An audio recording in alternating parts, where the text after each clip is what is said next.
friends. This is a Clock Prophecy update for February 23rd, 2019.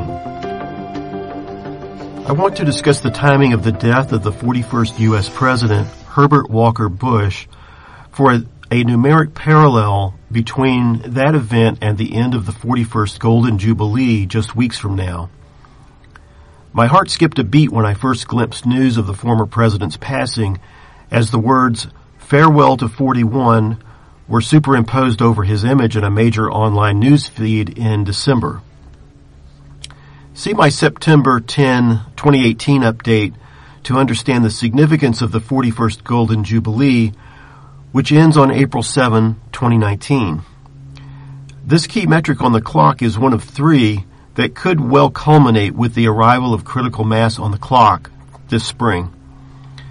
I want to remind you of a powerful prophetic dream I received in early 2012 that seems likely to converge with the upcoming U.S. presidential election in 2020. I shared this dream with my readers a number of years ago, but I want to share it with you again in this message. In my dream, several professionally dressed young people, mostly women, burst into someone's home unannounced, and it was clear that the residence was being taken over. Although no political figure appeared in the dream, I did feel that this group of people were in some way an extension of former President Barack Obama.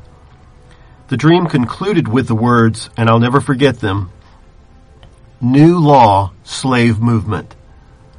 Our current political environment is revealing a desire for violence against those who voice their support for the current administration, as well as persecution of those in Christian ministry that have acquired a substantial public platform.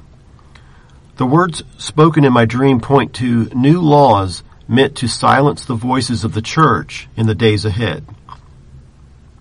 I believe we see clear evidence of this rise in religious persecution in the form of censorship on social media platforms like Facebook, Google, Twitter, and probably several others. We see the faculties of both public schools and private universities targeting Christian students, and we see activist groups of all kinds filing lawsuits against Christians for adhering to their biblical values. My own YouTube channel is under assault by Google, which owns the YouTube platform. All of the 6 so-called popular channels listed on the sidebar of my channel homepage are now promoting Islam. Not very long ago, this section featured channels with compatible Christian content. Now it's all Islamic-based. Google is also suppressing my subscriber and view counts. Until 2018, my channel got an average of about 3,000 views every week. Now that figure is barely 300 a week. None of this is a coincidence. The flood of persecution from the mouth of the dragon prophesied in Revelation chapter 12 verse 15 is clearly prevalent in America and is no longer confined to a massive ongoing PR assault aimed only at the state of Israel.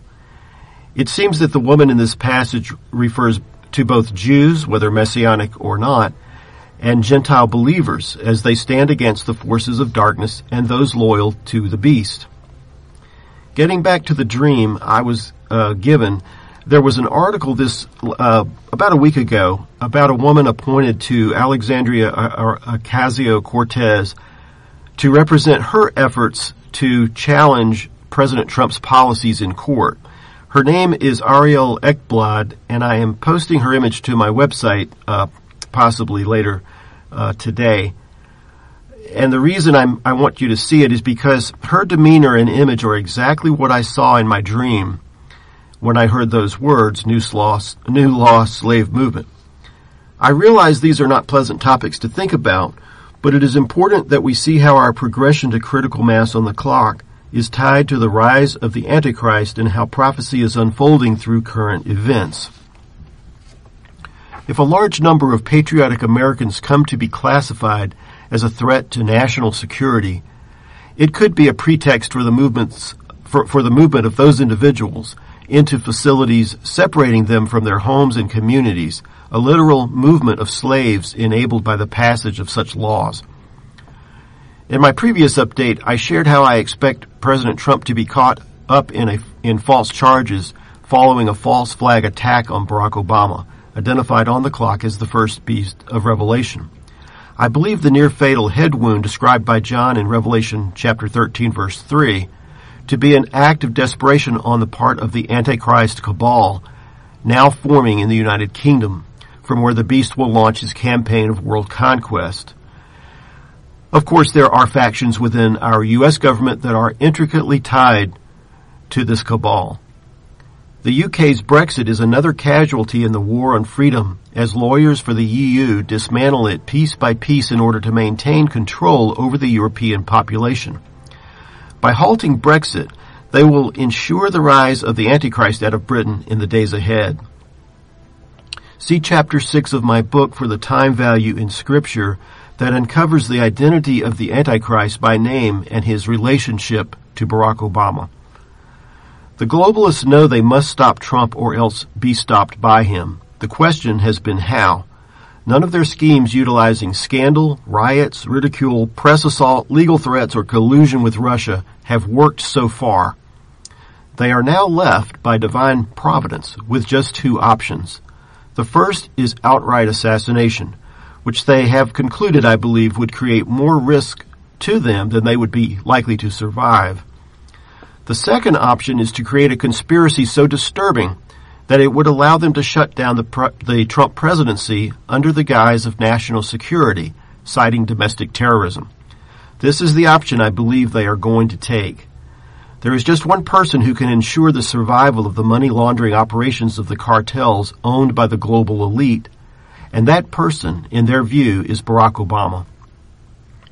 The head wound event recorded in Revelation 13 has been waiting for this moment for almost 2,000 years. Many Christians have a sense of Obama's date with destiny, and that has led them to believe incorrectly that Obama is the Antichrist figurehead. They misunderstand the relationship of the first beast to the second beast and how the false prophet is a third individual in an imitation of the triune Godhead. That's why there are 3 6s in 666. It takes 3 individuals to imitate a trinity. Now on to another topic. I've spent more time listening to Mark Taylor, trying to see how his message fits with that of the clock prophecy, and I wanted to share what the Lord has been showing to me. I believe Mark Taylor is being shown how Christ is removing obstacles to his millennial kingdom before it begins, and also what conditions will be like after his divine rule has started. Mark sees Israel as God's command center with America in a supporting role, which I also believe to be God's purpose for those two nations once the Antichrist has been defeated. While Mark's calling is to discuss the outcome of God's unfolding plan for the nations, mine has been to show how the events of Revelation will get us there. I will do that to the best of my ability based on my understanding of current events in Bible prophecy. I believe the message of the clock prophecy and Mark Taylor's prophetic message to be completely complementary. They simply have a different focus and purpose. God bless as you continue to hear what the Spirit is saying to the churches. Behold, I come quickly. This is Peter John Brandel.